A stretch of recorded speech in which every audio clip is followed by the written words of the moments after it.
हरे कृष्ण। गजेन्द्रमोक्षम्। श्रीगजेन्द्र उवाच। ॐ नमो भगवते तस्मै यतये चेत्तितात्मकं पुरुषायादिबीजाय परेशाय धीमहि यस्मिन्निदं यतश्चेदं येनेदं यैदं स्वयं योऽस्मात् परश्चाच्च परस्तं प्रपद्ये स्वयंभुवम् यस्वात्मानीदं निजमयार्पितं क्वचित् विपातं क्वच तत्तिरोहितम् अविद्यदृक्षाक्षुभयं तदीक्षते स आत्ममूलावतु मां परात्परः कालेन पञ्चत्वमितेषु कृष्णसो लोकेषु पालेषु च सर्वहेतुषु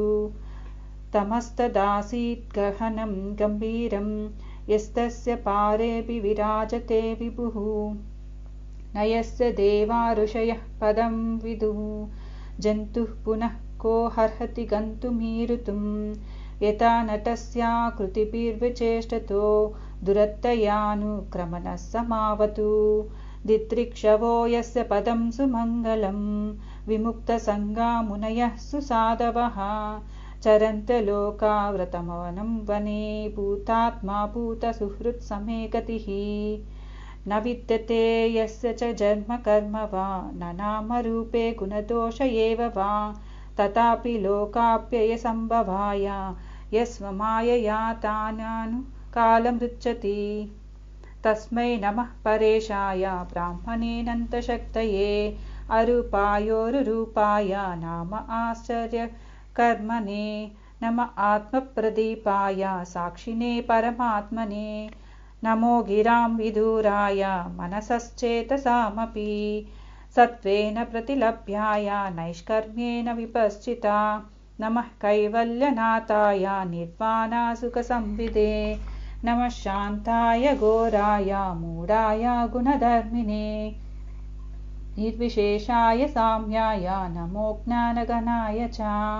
क्षेत्रज्ञाय नमस्तुभ्यं सर्वध्यक्षाय साक्षिणे पुरुषायात्ममूलाय मूलप्रकृतये नमः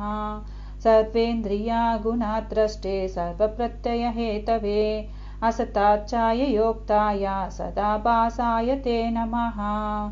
नमो नमस्ते किलकारणाय निष्कारणायाद्भुतकारणाय सर्वागमम्नाय महानवाय नमोपवर्गाय परायणाय गुणारच्चिन्नचिदुष्मपाय ततो भविस्फूर्तिसमानसाय नैष्कर्म्यभावेन विवर्जितागमा स्वयं प्रकाशाय नमस्करोमि मातृप्रपन्नपशुपाशविमोक्षणाय मुक्ताय भूरिकरुणाय नमोलयाय स्वांशेन सर्वतनुभृन्मनसि प्रतीता प्रत्यग्रुषे भगवते बृहते नमस्ते आत्मात्मा जाप्तगृहवित्तजनेषु सक्ते दुष्प्रापनाय गुणसङ्गविवर्जिताय मुक्तात्मभिः स्वहृदये परिभाविताय ज्ञात्मने भगवते नम ईश्वराय यं धर्मकामार्थविमुक्तिकामा भजन्त इष्टां गतिमाप्नुवन्ति किं चाशिशोराद्यपि देहमव्ययं करोतु मेदप्रदयो मोक्षणम्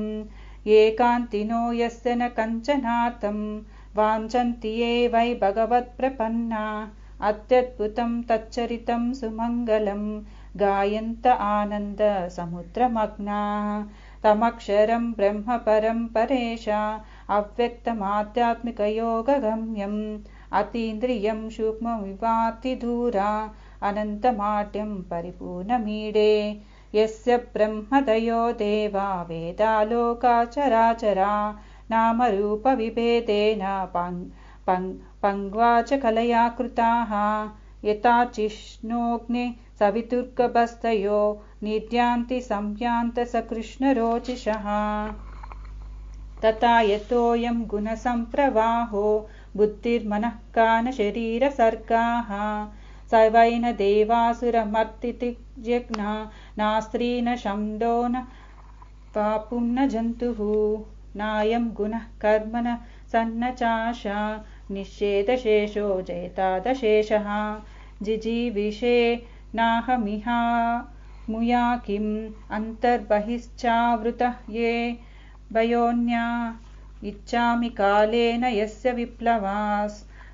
तस्यात्मलोकावरणस्य मोक्षम् सोऽहं विश्वसृजं विश्वं विश्वं विश्ववेदसं विश्वात्मानामजं ब्रह्म प्रणतोऽस्मि परं पदम् योगरन्दितकर्माणो हृदि योगविभाविते